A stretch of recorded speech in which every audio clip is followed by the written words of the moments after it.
I destroyed my best friend's life with a lie that took exactly 14 seconds to tell. 14 seconds to betray 15 years of friendship, partnership, and unconditional trust. And the worst part, the part that still wakes me up at 3 in the morning, drenched in sweat and gasping for air, is that I knew exactly what I was doing when I did it. My name is Daniel Mercer, and this is my confession. Not the sanitized version I've been telling myself for the past 2 years.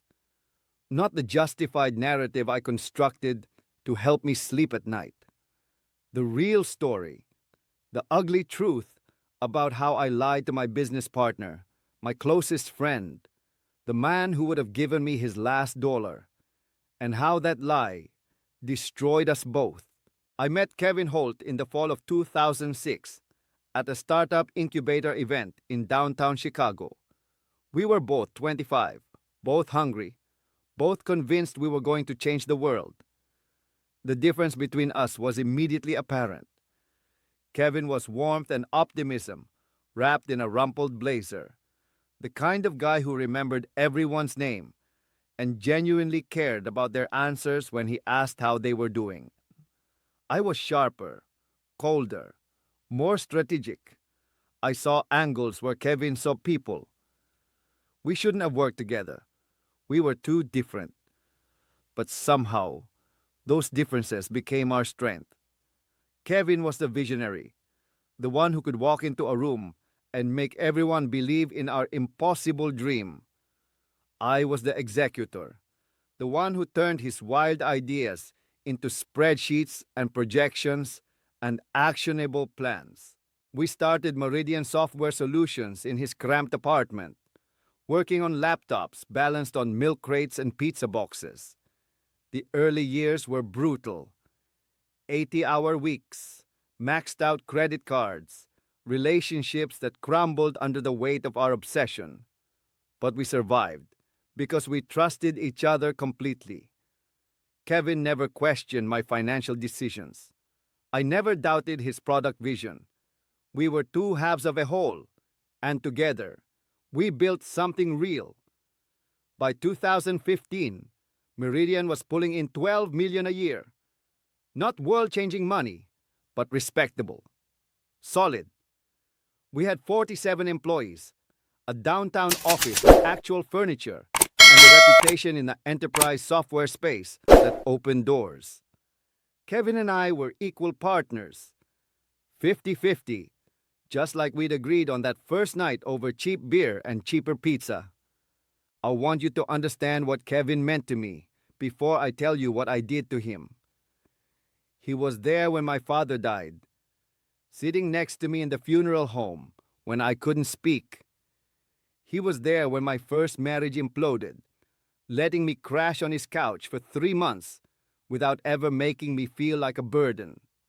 When I was diagnosed with depression during our 3rd year of business and couldn't get out of bed, Kevin ran the entire company alone while telling everyone I was on a strategic retreat.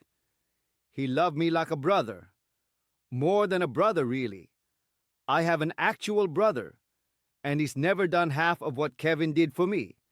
So when I tell you that I lied to him, that I deliberately deceived and manipulated the one person who trusted me most in this world, I need you to understand the magnitude of that betrayal. I need you to feel it the way I feel it every single day. It started in the summer of 2019. That's when the first crack appeared, the tiny fracture that would eventually split my entire life in two. We had been approached by Whitmore Capital, a private equity firm interested in acquiring Meridian. They were offering $45 million, more money than either of us had ever imagined. Kevin was excited but cautious.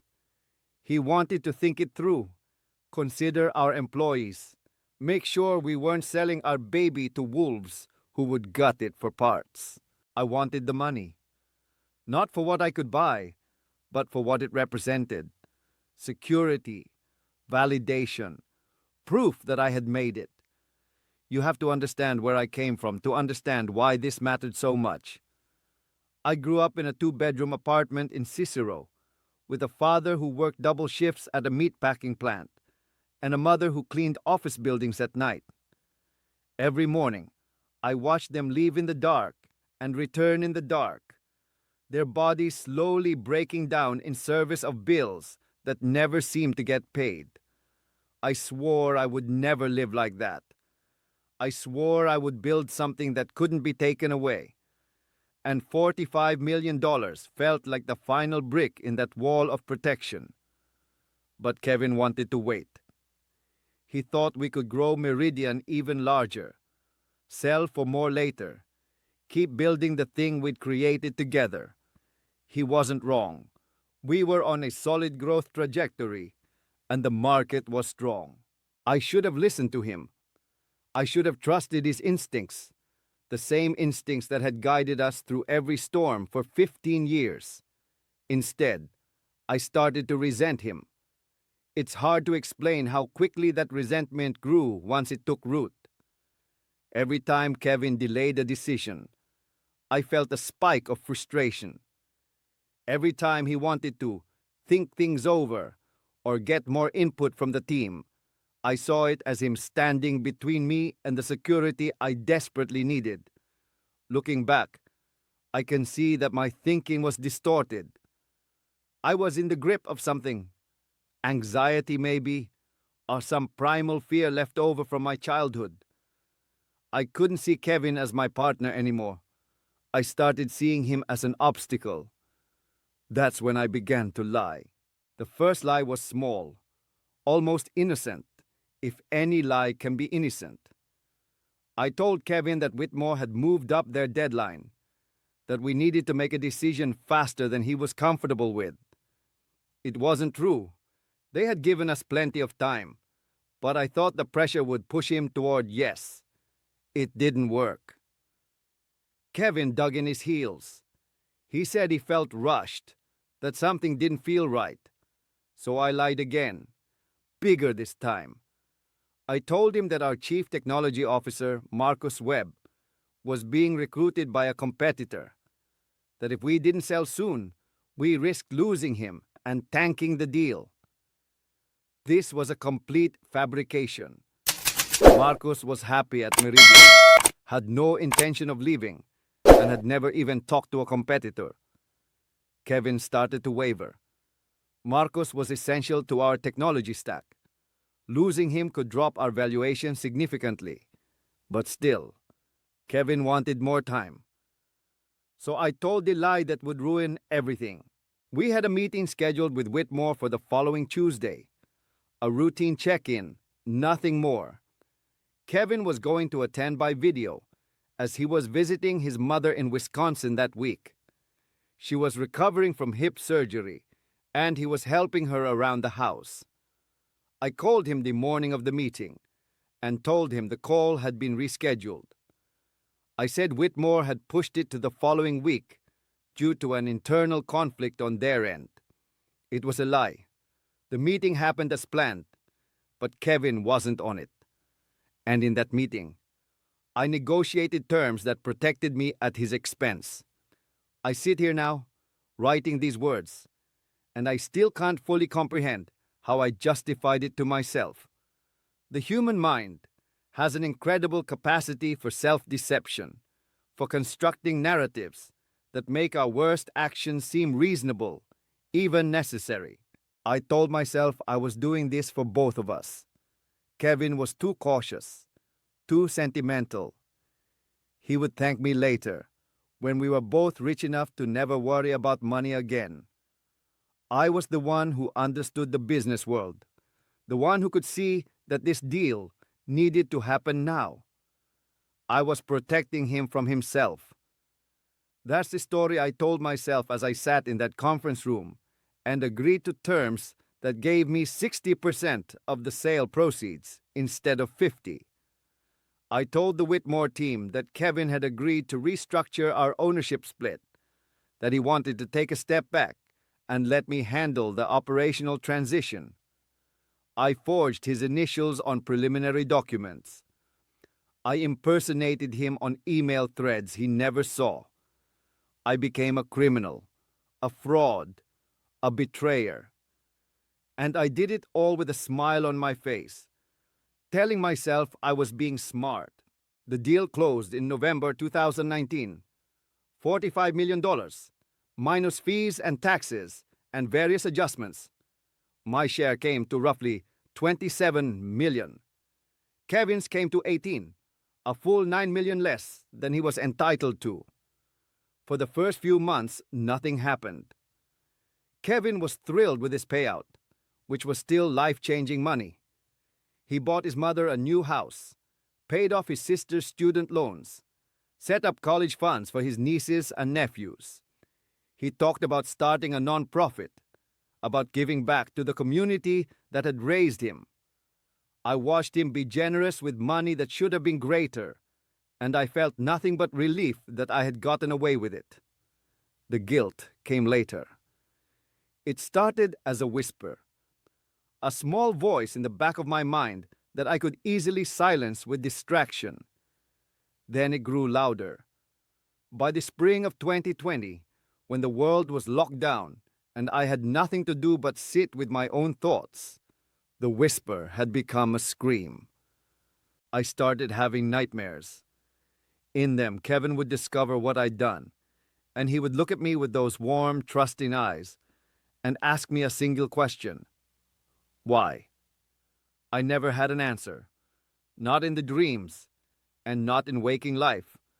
But I still didn't confess. I still didn't come clean.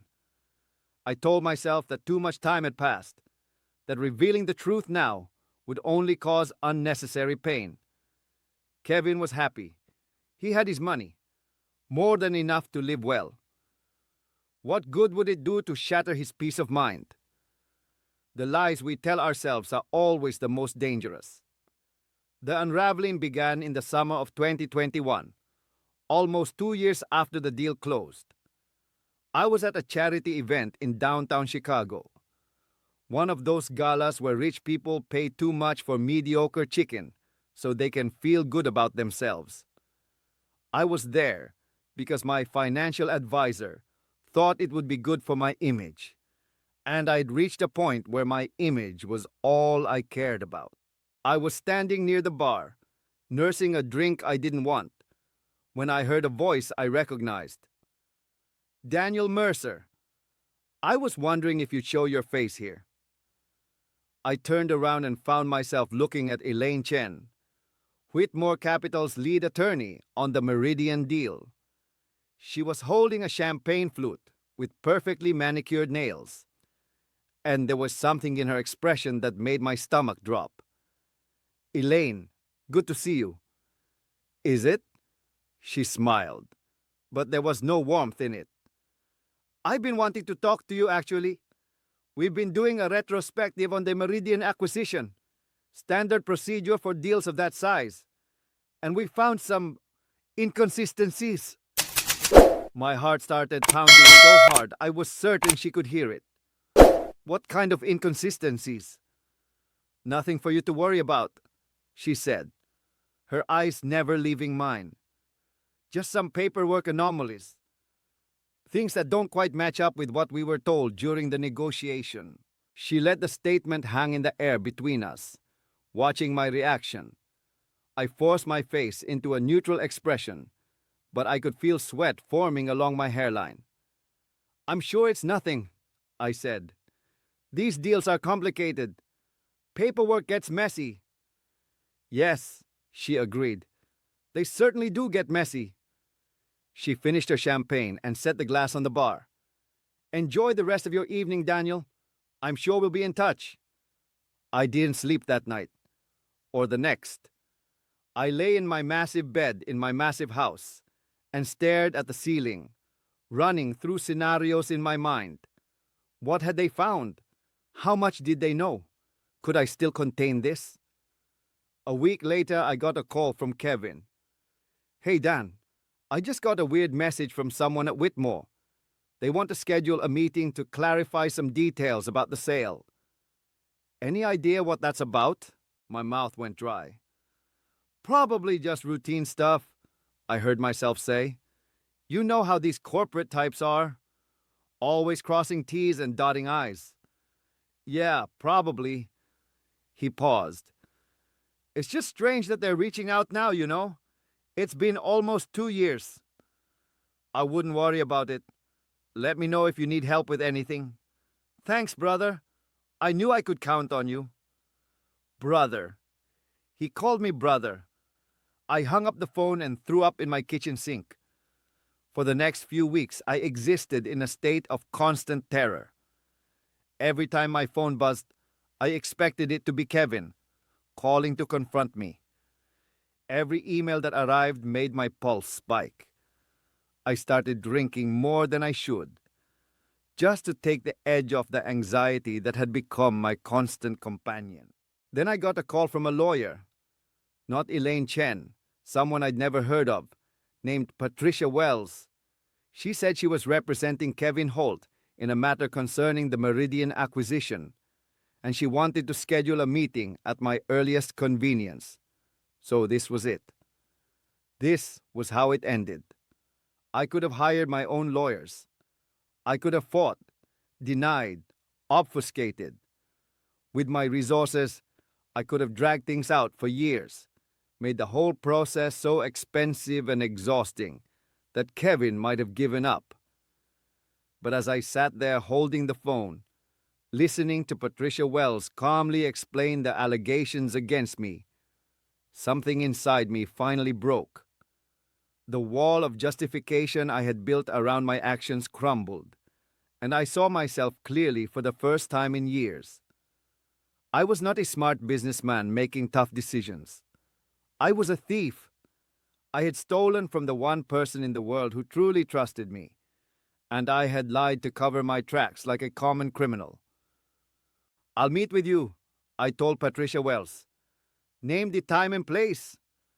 The meeting took place in a conference room at the law firm in the Loop. It was exactly the kind of sterile corporate space where lives are destroyed with paperwork and polite language. Kevin was already there when I arrived. He sat at one end of the long table, with Patricia Wells beside him, and another lawyer I didn't recognize on his other side. His face was pale, and there were dark circles under his eyes. He looked like he hadn't slept in days. I had never seen him look at me the way he looked at me when I walked through that door. There was no warmth, no recognition, nothing of the man who had been my closest friend for 15 years. Just a cold, wounded stare that cut through me like a blade. Daniel, Patricia Wells said, gesturing to a chair across from Kevin. Thank you for coming. As I mentioned on the phone, we're here to discuss some concerns about the Meridian acquisition. I sat down. My lawyer, a man I'd hired the day before, more for moral support than anything, settled into the seat next to me. Let me save you some time, I said. My voice sounded strange to my own ears, hollow and distant. I know why we're here, and I'm not going to fight it. Kevin's expression flickered. Something crossed his face. Hope, maybe, or disbelief. I lied to you, Kevin. I lied about the deal terms, about the ownership restructuring, about the meeting schedule. I manipulated the sale so that I would receive a larger share of the proceeds than I was entitled to. The words came out in a rush, as if they'd been building pressure behind a dam that had finally burst. I forged documents. I impersonated you in communications. I stole from you, there's no other word for it. I stole $9 million from my best friend. Silence filled the room. Kevin stared at me, his jaw tight. Why? He finally asked. The question was barely more than a whisper. Why would you do that to me? I had spent months trying to answer that question, digging through my own psychology, searching for some explanation that would make sense. And the truth was, There wasn't one. There was no good reason, no justification that could withstand the light of day. I was afraid, I said. I was afraid that if we didn't sell when I wanted to sell, something would go wrong. I was afraid of being poor again, of losing everything I'd built. And somewhere along the way, I started seeing you as an obstacle instead of a partner. Kevin shook his head slowly. That's not an answer. That's an excuse. You're right. It is. I took a breath. The real answer is that I'm a coward. I was weak and greedy, and I convinced myself that what I wanted mattered more than our friendship. More than 15 years of you having my back through everything. Tears were streaming down my face now. I didn't try to stop them. I'm sorry, Kevin. I know that's not enough. I know nothing I say can undo what I did. But I need you to know that I'm sorry. Patricia Wells cleared her throat. Mr. Mercer, we have documentation of the fraud you've just admitted to. This is a matter that could be pursued criminally, and we would be within our rights to seek restitution through the courts. However, my client is open to discussing a resolution that doesn't involve litigation, provided you cooperate fully. I looked at Kevin. Whatever you want, whatever it takes to make this right. He held my gaze for a long moment. Then he stood up, walked to the window, and stared out at the city below. I keep replaying it in my head, he said quietly. All the signs I should have seen. The times you seemed nervous when we talked about the deal. The way you always had an excuse for why I shouldn't come to meetings. I trusted you so completely that I couldn't even see what was right in front of me. That's not your fault, I said. You trusted me because you had every reason to. I'm the one who violated that trust. He turned back to face me. I know you are. That's what makes this so hard. You're not some stranger who conned me. You're Danny, my best friend since we were kids in the startup scene together. The guy who held me when my dad died. The guy who... His voice broke. He closed his eyes, steadying himself. I don't know how to hate you, he continued. I've tried. These past few weeks after I found out what you did, I've tried so hard to hate you, but I can't. I can't understand it. I can't make it make sense. I stood up too. It doesn't make sense. What I did was senseless. It was selfish and short-sighted, and I have no defense for it. Then why? He was crying now too, and seeing Kevin Holt cry was almost more than I could bear. Was our friendship worth less than $9 million? Was I worth that little to you? No! No, Kevin, that's not... Then explain it to me! He slammed his hand on the table, and everyone in the room flinched. Explain how my best friend could steal from me and lie to my face for 2 years. Explain how you looked me in the eye at my birthday party last month and gave a toast about loyalty and trust while knowing what you'd done. I had no explanation. There was nothing I could say that would satisfy him, because there was no satisfying answer. I had done something inexplicable, something monstrous, and I would have to live with that for the rest of my life. I can't explain it, I finally said. I wish I could give you a reason that makes sense, but I can't. All I can do is try to make it right. Patricia Wells spoke up again. Mr. Mercer, are you prepared to make full restitution? That would include the $9 million in diverted proceeds, plus interest, plus my client's legal fees?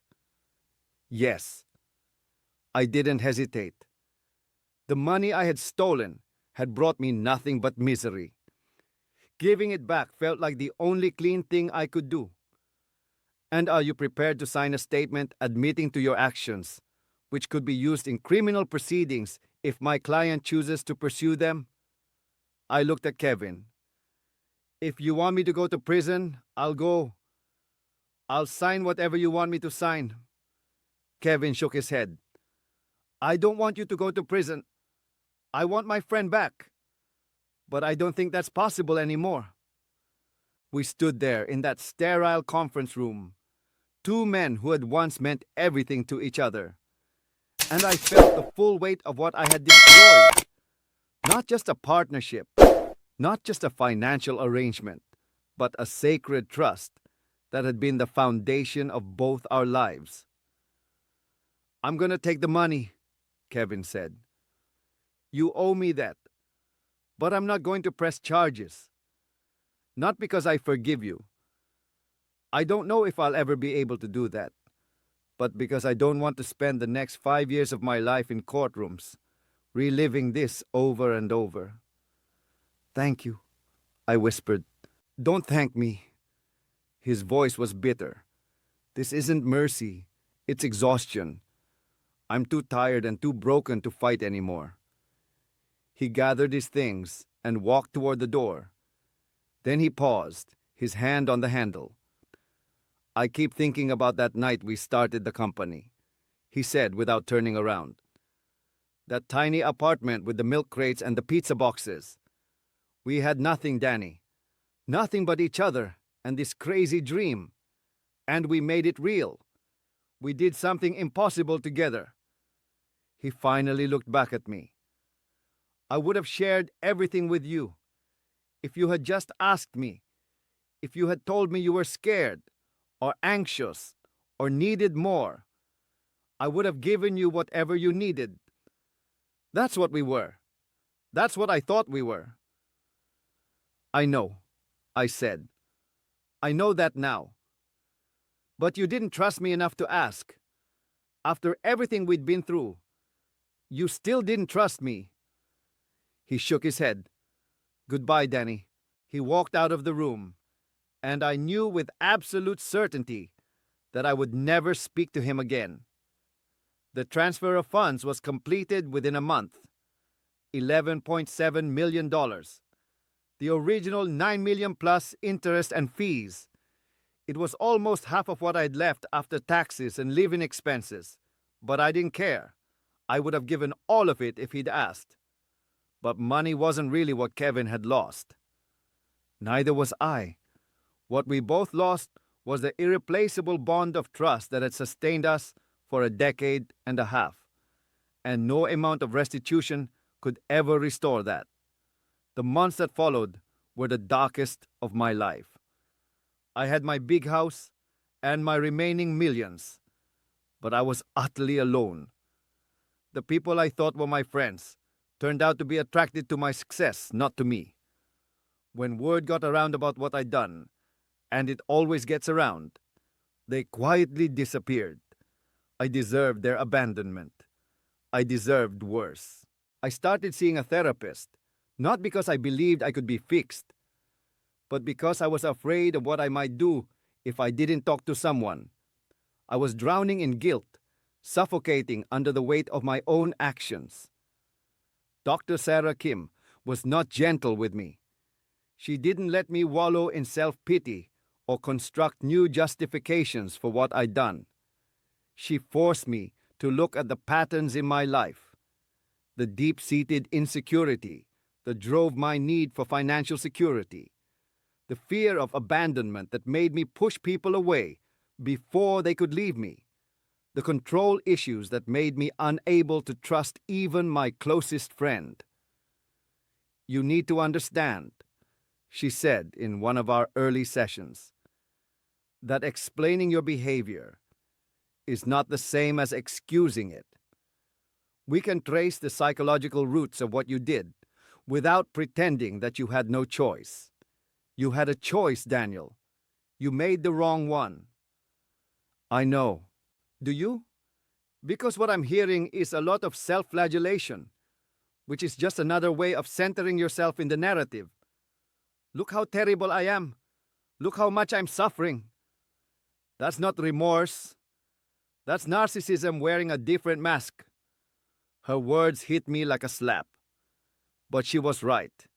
Even in my guilt, I was making it about me, my suffering, my journey toward redemption, as if the person who really mattered, Kevin, was just a supporting character in my personal drama. Real remorse, Dr. Kim continued, means sitting with the harm you've caused without trying to resolve it or transform it into a growth opportunity for yourself. It means accepting that some things can't be fixed and some relationships can't be restored, and you have to live with that. That sounds unbearable. It is. That's the point. If it were easy, it wouldn't be real. I thought about her words for a long time after that session. I had been searching for a way to make this better, to find some path toward redemption that would let me feel okay about myself again. But maybe that wasn't possible. Maybe the only honest thing to do was to carry the weight of what I'd done for the rest of my life without expecting relief. Over the next year, I made changes. Not for show, not to perform redemption, but because I couldn't stand being the person I had become. I sold the big house and moved into a modest apartment. I gave away most of my remaining money, not to Kevin, who had made clear he wanted nothing more from me, but to causes he cared about: education programs for underprivileged kids, mental health services for underserved communities, a foundation dedicated to supporting first-generation entrepreneurs. I took a job, not a prestigious position, but a real job, working as a financial consultant for a nonprofit that helps small businesses get off the ground. I made in a year what I used to make in a month. And somehow, for the first time since I was a hungry kid in Cicero, I felt like my work actually meant something. I didn't advertise any of this. I didn't post about my journey on social media or give interviews about my redemption arc. I just quietly tried to live a life that was less about taking and more about giving. But I never reached out to Kevin. I wanted to, God, I wanted to. But I knew that contacting him would be selfish. He had made clear that he needed space, and the least I could do was respect that. Every birthday, every anniversary of the day we started Meridian, I thought about sending a message. And every time, I stopped myself. Some wounds are too deep to heal. Some bridges, once burned, can never be rebuilt. And then, 2 months ago, I got an email. It was from Kevin's sister, Emily. I hadn't heard from her in years, and my first thought when I saw her name was panic. Had something happened to Kevin? Something had. Kevin had been diagnosed with pancreatic cancer. Stage 3. The prognosis wasn't good. I sat at my desk, reading Emily's email over and over, each time hoping the words would somehow change. But they didn't. Kevin, vibrant, warm, impossibly optimistic Kevin, was dying. He asked me to reach out to you, Emily wrote. He says he needs to talk to you before it's too late. I don't know if you'll even get this message or if you'll care, but I promised him I would try. I was on a plane to Wisconsin the next morning. Kevin was staying at his mother's house, the house he'd bought for her with his share of the Meridian money. When I pulled up in my rental car, I sat in the driveway for a long time, trying to steady my breathing. I didn't know what I was walking into. Maybe Kevin wanted to yell at me one more time. Maybe he wanted to finally tell me how much I'd hurt him, to get closure before the end. Whatever it was, I owed him at least that. Emily met me at the door.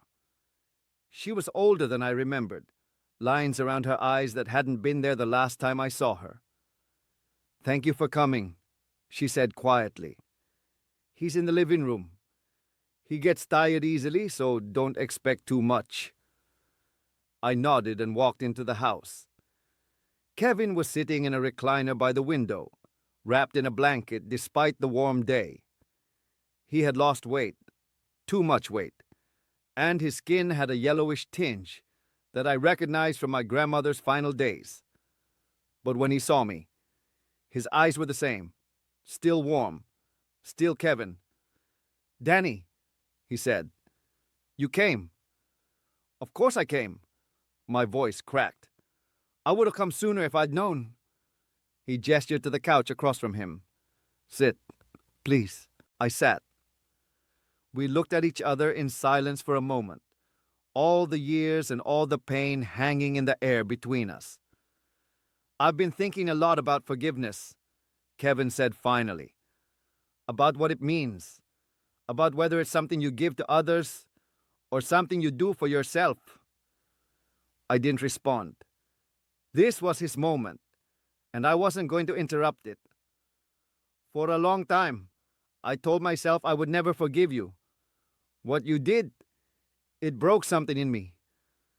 Not just the money, but the trust. The knowing that you could look me in the eye and lie, over and over, and I would never have suspected a thing." He paused, catching his breath. "But then I got sick, and suddenly, a lot of things that used to feel important didn't seem to matter so much anymore. I started thinking about what I wanted to carry with me into whatever comes next. And I realized I didn't want to carry the anger." "Kevin, you have every right to be angry. I don't expect—" "Let me finish." He held up a thin hand, and I fell silent. "I'm not saying what you did was okay. It wasn't. It was a betrayal of everything I believed about you, about us. But I'm not going to spend whatever time I have left hating you. It's too heavy. And honestly, it takes more energy than I can spare." Tears were streaming down my face. I couldn't speak. "So here's what I'm offering," Kevin continued. "Not forgiveness exactly, more like a release. I'm letting go of the anger, the hurt, the need to understand why. I'm releasing you from the debt you think you owe me. Not the money. You already paid that, but the other debt. The guilt you've been carrying." "I don't deserve that," I whispered. "Maybe not. But I'm not doing it for you. I'm doing it for me. And for both of us, honestly. Because here's the thing, Danny. Even after everything, you're still one of the most important people in my life. 15 years doesn't just disappear. The good stuff doesn't stop being real just because the bad stuff happened." He reached out a trembling hand, and I took it. His grip was weak, so different from the strong handshake I remembered. "I missed you," he said. "I was so angry and so hurt, but I still miss my friend." "I missed you too," I managed through my tears. "Every single day. I wanted to call you so many times. I know. Emily told me she saw you donated to my mom's church and to that youth business program I helped start a few years ago. Anonymous donations both times." He smiled faintly. "You always were terrible at anonymous, Danny. Your initials were on the stock transfers." I laughed despite myself. "Old habits." "I'm not going to pretend we can go back to how things were," Kevin said. "Too much has happened. And I don't have enough time left to rebuild something that complicated. But I wanted to see you again. I wanted you to know that I don't hate you. And I wanted to say goodbye." The word hit me like a punch to the chest. Goodbye. Final. Irreversible. "There has to be something," I said desperately. "Treatments, clinical trials, something we can try." "There isn't." His voice was gentle but firm. "I've made peace with it, Danny. And I need you to make peace with it too." I stayed with Kevin for 3 hours that day. We talked about the early years of Meridian, about the nights we spent debugging code until sunrise, about the first time we landed a real client and celebrated with cheap champagne in the parking lot. We laughed at old memories and cried over lost time. It wasn't the friendship we used to have. It was something different, more fragile, more precious, more aware of its own impermanence. Before I left, Kevin grabbed my hand again. "Promise me something," he said. "Anything. Don't spend the rest of your life punishing yourself. What you did was wrong, but you're not a monster. You made a terrible choice, and you're trying to make up for it. That counts for something. I don't know if I'll ever be able to forgive myself. Maybe not completely, but try." He squeezed my hand. "That's all any of us can do. Try to be better than we were yesterday. Try to deserve the people who love us." I promised. It was the only promise I had left to give. Kevin died 6 weeks later. Emily called me with the news, and I flew back for the funeral. It was a small gathering, family and close friends, the people who had known him best.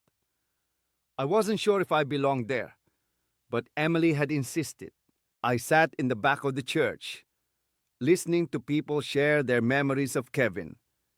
His mother talked about his kindness. His sister talked about his generosity.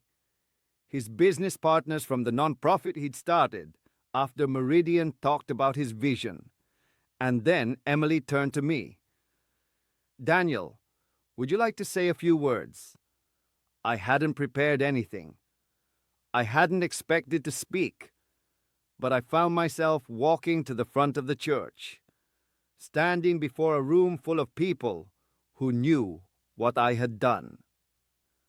"Kevin Holt was my best friend for 15 years, I began. He was also the person I wronged most deeply. I betrayed his trust in ways that I can never fully repair, and I spent years running from that truth." I paused, gathering myself. "But Kevin taught me something in these past few weeks. Something about forgiveness and grace and the courage it takes to let go of anger even when that anger is justified. He didn't have to see me again. He didn't have to release me from the guilt I had been carrying. But he did, because that was who he was. He was the kind of person who saw the best in people, even when they gave him every reason not to." I looked at his photograph, displayed next to the closed casket. I will spend the rest of my life trying to be worthy of the grace he showed me. Not because I can ever make up for what I did, but because he asked me to try. And I will try. Every single day. I will try to be the person he believed I could be. After the funeral, Emily found me in the parking lot. "Thank you," she said. "That meant a lot." I meant every word. She handed me an envelope. "Kevin asked me to give you this. He wrote it a few days before he passed." I opened the envelope with shaking hands. Inside was a single sheet of paper, covered in Kevin's familiar handwriting. "Danny, if you're reading this, I'm gone." Which is weird to write, but here we are. I want you to know that our conversation meant everything to me. After 2 years of anger and hurt, I didn't think I'd ever be able to sit with you again without wanting to scream. But when I saw you walk through that door, all I felt was relief. Relief that we still had time. Relief that I could say goodbye to my friend. You made a terrible mistake. I won't pretend otherwise. But you also spent 2 decades being the person I trusted most in the world. The good years don't get erased by the bad ending. I'm attaching something to this letter. The deed to a small piece of land I bought upstate a few years ago. I was going to build a retreat center there, a place where burned-out entrepreneurs could reconnect with why they started in the first place. I never got the chance. Build it for me, Danny. Make it the place we used to dream about, where the next generation of Kevins and Dannys can learn to do it better than we did. Call it Meridian Commons or something. I always loved that name. This isn't me forgiving you from beyond the grave. It's me trusting you one more time. Don't make me regret it. Your friend Kevin P.S. Milk crates and pizza boxes. Never forget where we started. I must have read that letter 100 times. Each time, I found something new. A turn of phrase, a moment of grace, a glimpse of the friend I had lost and almost found again. Kevin had every reason to hate me until the day he died. Instead, he gave me one last gift, the chance to honor his memory by building something meaningful. I broke ground on Meridian Commons last month. It's going to be a retreat and education center for young entrepreneurs with a special focus on partnership and ethics.